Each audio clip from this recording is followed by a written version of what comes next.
If you live in Arizona, in or around the Phoenix area, and you're considering bankruptcy, you'll love this tip from Christy Thompson of ArizonaLegalAdvocacy.com. Do I need to list all my debt when I file for bankruptcy? You know, Cindy, I get that question so often. And the answer is yes, you really need to list all of your debt. And where most people have a lot of heartache is when we talk about the fact that maybe a relative had loaned them money a few months before, and, they've agreed to pay them back. And, in fact, maybe they're even making payments to that particular relative, and they really don't want to stop making that payment. Or they have a favorite credit card that they use and maybe a store that they frequent all the time, and they've been really diligent about paying on it. And, again, they don't want to disrupt that credit relationship. But bankruptcy, it's really important to list even those people you think you may owe money to when maybe even you don't. And we call those debts when we file in bankruptcy disputed debts, and we list them that way in your petition. But it's extremely important to list every person. And you can make arrangements with an individual after you file, and once your debt is discharged, maybe to repay that debt. But while you're filing, it's important to list everything. And the reason being is that, one, bankruptcy is about accuracy. And so it's really important to the court that you're being honest and forthright about all of your debt. And what the court doesn't recognize, and what many of my clients do recognize, is we have family members, and they may be more important to us than other creditors. But in bankruptcy court, everyone's treated the same. So my mom, who I may owe $3,000 to, is just as important as the credit card company that I owe $3,000 to, and they'll be treated the same in bankruptcy. So very important to list.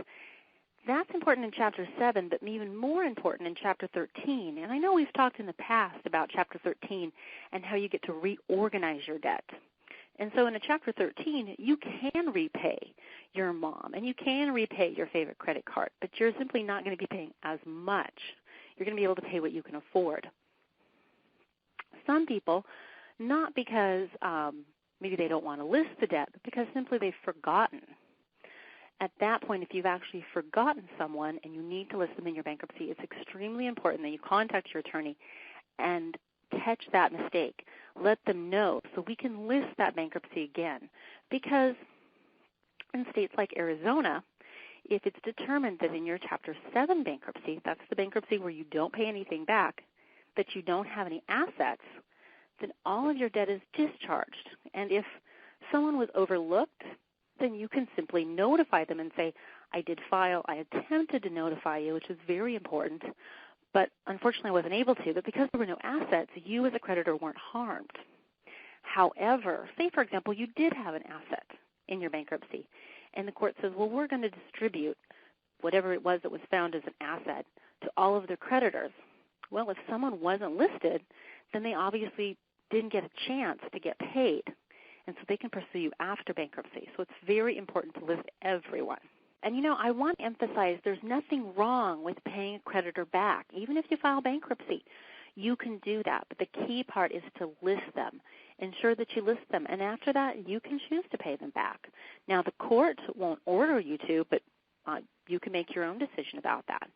So just like with anything else in your bankruptcy, make sure that you're correct about it and your accuracy is required. Thanks, Christy. We appreciate you answering our questions.